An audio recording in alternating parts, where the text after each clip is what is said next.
Perkembangan terkini dari satu keluarga tewas di Kalideres, saudara. Dari keterangan petugas kebersihan terungkap jika keluarga ini telah menunggak iuran sampah selama 6 bulan. Petugas kebersihan sempat menduga jika keluarga Rudianto telah pindah karena tak pernah melihat aktivitas di rumah. Sampah yang biasa diletakkan di gerbang pun juga tidak ada selama 6 bulan. Namun, petugas kebersihan sempat menaruh curiga karena mencium aroma tak sedap saat membersihkan tembok luar rumah korban.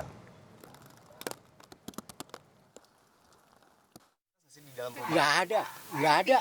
6 bulan nggak ada. Nggak ada 6 bulan. Jadi sepi gitu aja Pak? Gitu? Iya 6 bulan, biasanya kan kalau masih hidup kan nyangkut.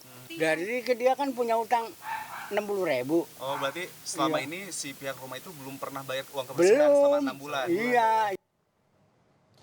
Sebelumnya saat polisi melakukan olah TKP ketiga, penyidik menemukan bukti gunungan sampah di rumah tempat 4 korban meninggal ditemukan. Dari sejumlah bukti-bukti yang ditemukan di TKP, polisi menyebut kecil kemungkinan penyebab kematian adalah kelaparan. Namun arah pemeriksaan sampai dengan hari ini memang bisa dikatakan ini bukan karena mati kelaparan ya, tetapi ada penyebab lain yang saat ini masih kita lakukan pendalaman secara scientific crime investigation untuk bisa mengetahui ya secara ilmiah ya penyebab kematian keempat orang.